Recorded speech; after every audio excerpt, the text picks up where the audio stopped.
নারী পুরুষের নামাজের ভিতরে কোনো পার্থক্য আছে কি? প্রথম পার্থক্য হচ্ছে, আল্লাহু আকবার বলে যখন আমরা নামাজ শুরু করি, একজন পুরুষ তার কান পর্যন্ত হাত উঠাবে, একজন মহিলা তার বুক পর্যন্ত হাত উঠাবে।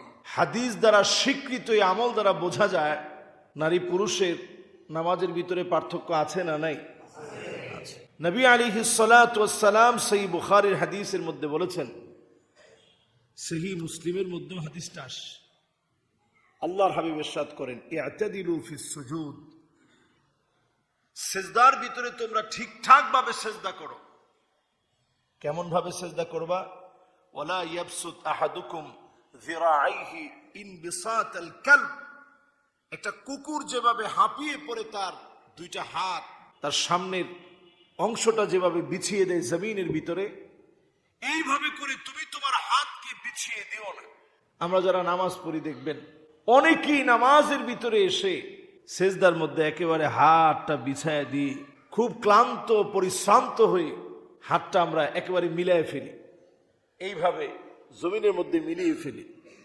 নবী আলাইহিস সালাতু ওয়াস সালাম পরিষ্কার এটা নিষেধ করেছেন।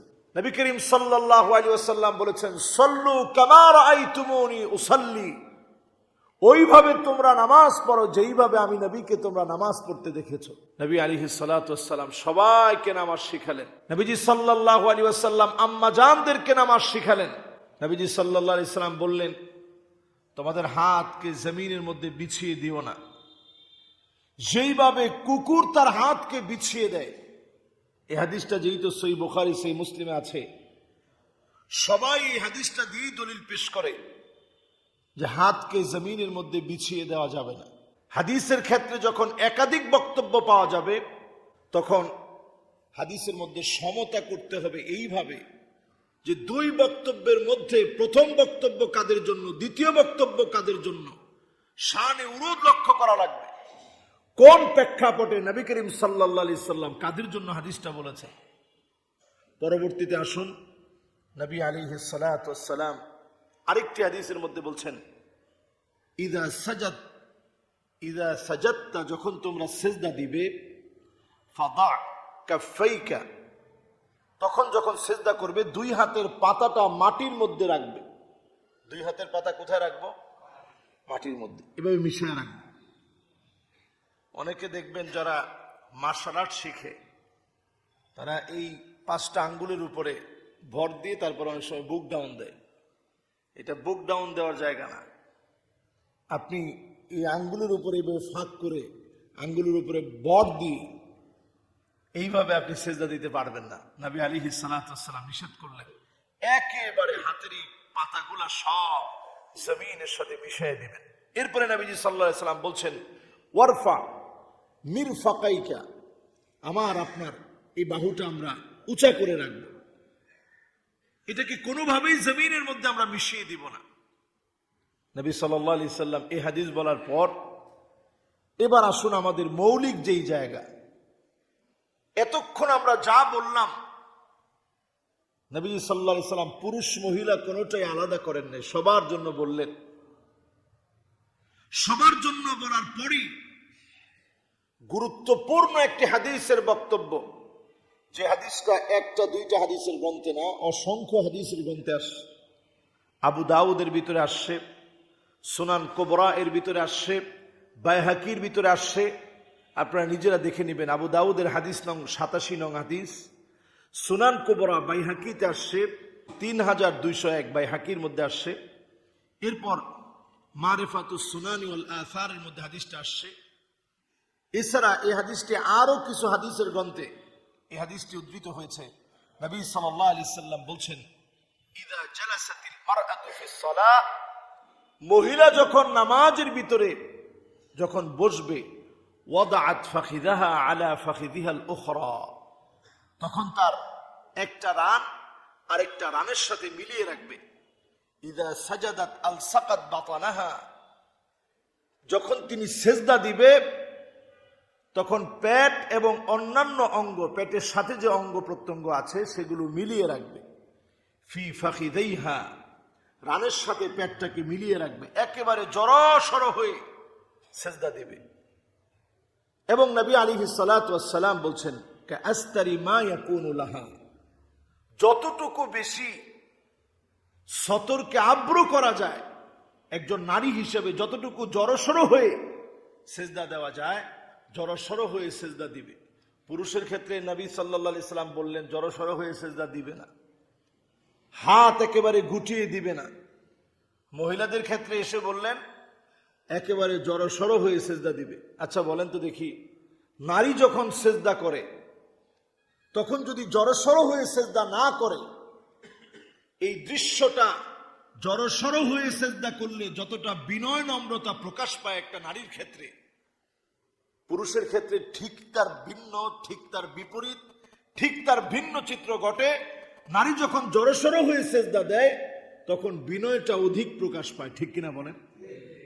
এরপরে নবী আলাইহিস সালাতু ওয়াস সালাম বলছেন ওয়া ইন্নাল্লাহা তাআলা, আল্লাহ রাব্বুল আলামিন দেখতে থাকেন, ইয়ানজুরু ইলাইহা ওয়া ইয়াকুল, আল্লাহ পাক তার দিকে দৃষ্টি দিয়ে বলতে থাকেন ইয়া মালাইকাতি, হে আমার ফেরেশতারা, আশহুদুকুম আশহাদুকুম, তোমরা সাক্ষী থাকো, আন্নী কদ গফারতু লাহা, আমি আমার এই বান্দির গুনাহ খাতাগুলা মাফ করে দিলাম। সুবহানাল্লাহ।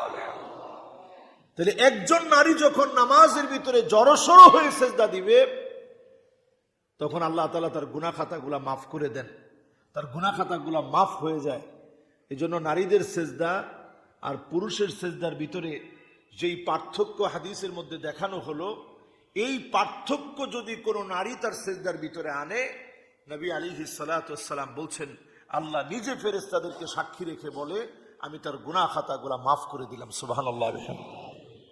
এরপর আরো একটা হাদিস লক্ষ্য করুন, নবীজি সাল্লাল্লাহু আলাইহি সাল্লাম বলছেন ইদা সাজাদতুমা, যখন নারীরা সেজদা দিবে, নবীজি সাল্লাল্লাহু আলাইহি সাল্লাম যাচ্ছিলেন, দেখলেন কিছু নারী সেজদা অবস্থায় আছে। সেই দৃশ্য দেখার পরে নবী আলাইহিস সালাম বললেন ইদা সাজাদতুমা ফাদুম্মা বা'দাল লাহম, যখনই কোন নারী সেজদা দিবে ফাদুম্মা বা'দাল লাহম ইলাল আরদ, তখন যেন তার গোশতগুলো জমিনের সাথে মিলিয়ে রাখে। তাহলে চিন্তা করেন, পুরুষের ক্ষেত্রে জমিন থেকে উঁচা করে রাখবে, আর নারীরা কি করবে? মিলিয়ে রাখবে। এরপরে নবী আলাইহিস সালাতু ওয়াস সালাম বলছেন ফা ইন্নাল মারআ লাইসাত ফি যালিকা কাররিজাল, এই ক্ষেত্রে নারী কখনো পুরুষের সমান নয়। নারী আর পুরুষের সৃষ্টির যে বৈচিত্র্য রয়েছে, এই বৈচিত্র্যের কারণেই সে তার নিজেকে পুরুষ থেকে আলাদা করবে, সেজদার ভিতরে জড়সড় হয়ে আঁটো সাঁটো হয়ে সেজদা দিবে। আরেকটি হাদিস লক্ষ্য করুন, নবী আলাইহিস সালাতু ওয়াস সালাম বলছেন ইদা সাল্লাইতা, যখন একজন নারী নামাজ পড়বে, ফাজআল ইয়াদাইকা হিদাআ উযুনাই, ইদা সাল্লাইতা, এটা বলা হয়েছে পুরুষের ক্ষেত্রে। যখন কোনো পুরুষ নামাজ পড়বে ফাজআল ইয়াদাইকা হিদাআ উযুনাই, তখন তার কান পর্যন্ত হাত উঠাবে, এই লতি পর্যন্ত হাত উঠালেন, এই পর্যন্ত পুরুষ হাত উঠাবে। আর ওয়াল মারআতু তাজআলু ইয়াদাইহা হিদাআ সাদ্দাই, আর একজন নারী সে তার বুক পর্যন্ত হাত উঠাবে। তাহলে বলুন, নারী আর পুরুষের নামাজের ভিতরে এই যে কথাগুলো বললাম, কিছু পার্থক্য আছে না? নেই? মৌলিক নামাজের ভিতরে কোনো পার্থক্য নাই। আল্লাহু আকবার বলে নামাজ শুরু করবে আর সালাম দিয়ে নামাজ শেষ করবে, এটার মধ্যে কি নাই? কোনো পার্থক্য নাই। কিন্তু সেজদার ভিতরে পার্থক্য আছে না? নাই। সেজদার ভিতরে পার্থক্য আছে। নারী সে জড়সড় হয়ে সেজদা দিবে, পুরুষ সেজদা দিবে, সেজদা দেওয়ার সময় জড়সড় হওয়া যাবে না, একেবারে বীরের মতো পুরুষ সেজদা দিবে। সৃষ্টিগত পার্থক্যের কারণেই আল্লাহ রাব্বুল আলামিন এটাই নারীর জন্য সৌন্দর্য রেখেছেন। তো এটা আবার এটা বোঝার কোনো অবকাশ নাই যে নারীদেরকে মনে হয় এক্ষেত্রেও আল্লাহ তাআলা একটু ছোট করে দিচ্ছেন, না, ছোট করে দেন নাই। এটা নারীর বিনয়। নারীর বিনয় হচ্ছে নারী জড়সড় হয়ে বিনয়ের সঙ্গে সেজদা দিবে। আল্লাহ রাব্বুল আলামিন আমাদেরকে বোঝার তৌফিক দান করুক, পড়িয়া আমিন। তো এক্ষেত্রে আমরা আর কোন রকমের বিভ্রান্তিতে পড়ার কোনো সুযোগ নেই। আজকের এই কথাগুলোর পরে আর আমাদের মনে কোনো সংশয় রাখা দরকার নাই যে মনে হয় অনেকেই যখন মক্কা মদিনায় যান বিভিন্ন রকম মানুষের সংমিশ্রণে আসার কারণে তখন অনেকেই দেখেন যে খিরে নামাজ সারা জীবন যেরকম দেখলাম এখানে এসে তো দেখি ভিন্ন রকম। যেমন আপনি যখন মালিকি মাযহাবের ভাইদেরকে দেখবেন তারা আল্লাহু আকবার বলে হাতটা আস্তে করে ছেড়ে দেয়, বিশেষ করে আফ্রিকা বেল্টে যারা আছে হাতটা ছেড়ে দিচ্ছে। তা আপনি এই দৃশ্য দেখে চিন্তা করলেন যে আল্লাহ, সারা জীবন আল্লাহু আকবার বলে হাত বাঁধলাম, তুমি তো হাতই ছেড়ে দিচ্ছে। আচ্ছা বলেন তো দেখি নামাজ হচ্ছে না হয় নাই? অনেকে মনে করছেন হয় নাই, হচ্ছে হচ্ছে। এইরকম দৃশ্য আমার জীবনে আমি দেখি নাই। ওমানে গিয়ে যেটা দেখলাম এই দৃশ্য আগে কোনোদিন দেখি নাই, মক্কা মদিনায় দেখি নাই। মিশরে অনেক রকম ছাত্রদের সঙ্গে আমরা পড়াশোনা করছি, 127টা দেশের ছেলেরা ওখানে পড়তো আল আজহার বিশ্ববিদ্যালয়ে। এত দেশের মানুষের মধ্যে কোনোদিন পাইনি। যে ওমানে গেলাম দেখি ইমাম সাহেব আসসালামু আলাইকুম ওয়া রাহমাতুল্লাহ একদিকে সালাম ফিরেছে, এরপরে ইমাম সাহেব ঘুইরা মুসল্লিদের দিকে ঘুরে বসছে, আসসালামু আলাইকুম ওয়া রাহমাতুল্লাহ। তো মুসল্লিরা বলতেছে ওয়া আলাইকুম আসসালাম ওয়া রাহমাতুল্লাহ। আমি তো অবাক, আল্লাহ এইরকম দৃশ্য তো জীবনে কোনোদিন কল্পনাও করিনি। তো এই যে নামাজের বিষয়ে কথাগুলা বললাম, সার্বিক বিষয় হচ্ছে এই, আমরা কাউকে ছোট করব না।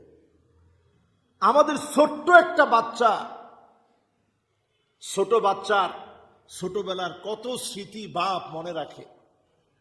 বাজান তুমি হাঁটতে গিয়ে প্রথম আমার হাতে ধরে ওই জায়গায় তুমি হেঁটেছিলে, এই দৃশ্যটা মনে রেখে দেয় বাপ। তুমি যেদিন প্রথম মাদ্রাসায় গিয়েছিলে, স্কুলে গিয়েছিলে, এমন একটা ড্রেস পরে বাপ তুমি গিয়েছিলে, এটা ঠিকই বাপ মনে রেখে দেয়। তুমি যখন কথা বলতে শিখেছিলে আলতো আলতো করে তুমি এই কথাগুলা বাপ বলতে। এক সন্তানের কত স্মৃতি কত দৃশ্য বাপ মনে রাখে। কিসের কারণে মনে রাখে একটু বলেন তো দেখি? মহব্বতের কারণে। কিসের কারণে? আপনি চিন্তা করেন, আপনি বাপ হয়ে আপনার সন্তানের এত এত দৃশ্য মনে রাখলেন। আর এখনকার সময় তো ফটো সেশনের সময় কত রকমের ছবি উঠায় রেখে দেন মোবাইলের ভিতরে, যেটা আমার ছেলের ছোটবেলার, এটা আমার ছেলে যেদিন হয়েছে সেই দিনের, এটা যখন আমার বাপ বলে ডাকছে সেই দিনের। মানুষ কিন্তু একটা, কত স্মৃতি আপনি রেখে দিলেন। চিন্তা করেন আমার রসুলকে আল্লাহ কতটুকুন ভালোবাসে। রসুলের প্রত্যেকটা নড়াচড়া, প্রত্যেকটা হারাকাতকে যিনি স্মৃতি হিসাবে রেখে দিয়েছেন তিনি কে? এটাই মাযহাবের সৌন্দর্য। ওই যে রসুল ক্লান্ত হতে হতে হাত ছেড়ে দিয়েছে, এই সৌন্দর্য আল্লাহ তাআলা রেখে দিয়েছে। আপনি কোনোভাবে এটাকে ছোট করতে পারবেন না। এই সৌন্দর্যকে আল্লাহ রাব্বুল আলামিন রেখে দিয়েছেন তাহতা সুররা, নাভির নিচে নবীজি হাত বেঁধেছেন। ইবনে মাসউদ রাদিয়াল্লাহু তাআলা আনহু সহ সাহাবায়ে কেরাম রিদওয়ানুল্লাহি আলাইহিম আজমাইন হাত বেঁধেছেন। এই সৌন্দর্যকে আল্লাহ তাআলা পৃথিবী থেকে শেষ হতে দেন নাই। নবী করিম সাল্লাল্লাহু আলাইহি সাল্লামের সব আমলগুলোকে আল্লাহ তাআলা পৃথিবীর মধ্যে জীবিত করে রেখেছেন, প্রাণবন্ত করে রেখেছেন। এখন আপনি আপনার দলিল অনুযায়ী শুধু যদি একটা থাকতো অন্যটা না থাকতো, আমার নবীর অনেক আমল যেগুলো রসুল করে গেছেন এগুলো সব বাদ পড়ে যেত। সকল আমলগুলোকে আল্লাহ রাব্বুল আলামিন মাযহাব দিয়ে আল্লাহ তাআলা জীবিত করে রেখেছেন, একেবারে জীবিত হয়ে আছে, প্রাণবন্ত হয়ে আছে। নবী করিম সাল্লাল্লাহু আলাইহি সাল্লামের কোনো একটা আমল বাদ যায় নাই। আল্লাহু আকবার, সব আমল রয়েছে। এই জন্য আমরা ইখতিলাফের দিকে যাব না, আমরা ওই পথে থাকব যেই পথ নবী সাল্লাল্লাহু আলাইহি সাল্লাম আমাদেরকে দেখিয়ে গেছেন। আজকে আমাদের মুসলিম উম্মার এমন একটা অবস্থা, চিন্তা করেন আলেমে আলেমে এমন বিভেদ শুরু হয়ে গেছে। মাহফিল স্টেজগুলো এখন দিন শিখার পাথেও না হয়ে দিন শিখার বাহন না হয়ে সমালোচনার একটা প্রাণ কেন্দ্রে রূপান্তরিত হয়েছে। কে কাকে কিভাবে ঘায়েল করবে, নানাভাবে সমালোচনা শুরু হয়েছে। সমালোচনার ভাষাগুলো এখন এতটাই তিতা, এতটাই নোংরা হয়েছে। একজন আলেম বলেছে, ইসরায়েলের পক্ষে যারা দালালি করে তাদের মুখে আমি থুতু নিক্ষেপ করি। তো তিনি যখন ইসরায়েলের পক্ষে কেউ দালালি করার বিরুদ্ধে গিয়েছেন, ওই মানহাজের বিরুদ্ধে কথা বলেছেন, তখন ওই মানহাজের আরো একজন আলেম, তার কাছে এই প্রশ্ন দেওয়া হয়েছে, নাম বলা হয়েছে, এটা কিভাবে সম্ভব, এদের মুখের লাগাম কিভাবে ছুটে গেল। তাকে যখন বলা হয়েছে যে এইরকম এক ছেলে, এইরকম এক লোক মাহফিলের ভিতরে বলেছে এই মানহাজের মধ্যে নাকি থুতু নিক্ষেপ করে। আরে ভাই, তিনি যেটা বলছেন তার বলা ছিল এই, ইসরায়েলের পক্ষে, ফিলিস্তিনের বিপক্ষে যারা মুসলমান হয়ে শায়েক সেজে যারা দালালি করে, তার মুখের মধ্যে আমি থুতু নিক্ষেপ করি, তার এই মানহাজের মধ্যে থুতু নিক্ষেপ করি। এই কথা বলার পরে তিনি বলতেছে, ওরে ধরে নিয়ে আস, তার মুখের মধ্যে পেশাব করে দাও। জোরে বলেন নাউযুবিল্লাহ। এই হচ্ছে ভাষা। মা ইয়ালফিযু মিন কাওলিন ইল্লা লাদাইহি রাকীবুন আতীদ। এমন কোন কথা আপনি বলেন না যেই কথার পিছনে আমার মালিক শুনেন না, যেই কথাটা কোট করা হয় না, এমন কোন কথা আমরা বলি না। সব কথা আল্লাহ কোট করে ফেলতেছেন। কি কথা বলতেছি আমরা আজকে? আমাদের বক্তব্যের কারণে মানুষ হাসতেছে। খেয়াল রাখবেন, আল ইত্তিহাদ ইউকাউইল কিল্লা ওয়াল ইখতিলাফু ইউদঈফুল কাসরা। যদি শুধু মারামারি, কাটাকাটি আর হানাহানি নিয়ে ব্যস্ত থাকেন, সামনের একটা সময় আসবে আলেমদের এই চিন্তা চেতনা, মাহফিলের এই প্ল্যাটফর্ম, কথা বলার এই সুযোগ এক সময় নাস্তিকদের হাতে নানাভাবে যখন আমরা ঘায়েল হতে হতে এমন অবস্থা, এমন সময় আসবে নিশ্চিহ্ন করে দেওয়া হবে, কথা বলার সুযোগ আপনি পাবেন না। ঠিক কিনা বলেন? এজন্য সংযত অবস্থায় কথা বলা লাগবে, সতর্ক অবস্থায় কথা বলা লাগবে। শুধু মাইক পেলাম আর কথা বলতে পারলেই কথা বললাম, এটার নাম কথা বলা না। কে কার বিরুদ্ধে কথা বলতে পারলাম, আমার কিছু ভিউজ হলো, এটার নাম ইসলাম না। ইসলাম হচ্ছে এক ভাইয়ের ভুলগুলো আরেক ভাই ধরিয়ে দিবে। আলা ইন্না দ্বীন আন নাসিহা। দিন হচ্ছে নসিহত করবে, একজন আরেকজনকে শুধরে দিবে। কিন্তু কোনোভাবেই সমালোচনাটা এমন হওয়া যাবে না যেটা জাহেলরা দেখলে পরে হাসবে, মূর্খরা দেখলে পরে খোরাক পাবে, দেখলে মনে হবে এরা যদি ইসলাম হয়, এরা যদি ইসলামিক স্কলার হয়, এরা যদি ইসলামের বক্তা হয়, তাহলে এই ইসলামের কাছে কিভাবে আমরা যাব, যে ইসলাম নিজেরা নিজেদেরকে সহ্য করতে পারে না। আল্লাহর কাছে আমরা পানাহ চাই, আমাদের নুকসানিয়াতগুলো আল্লাহ তাআলা মাফ করে দিক। সকলে পড়ে না আমিন।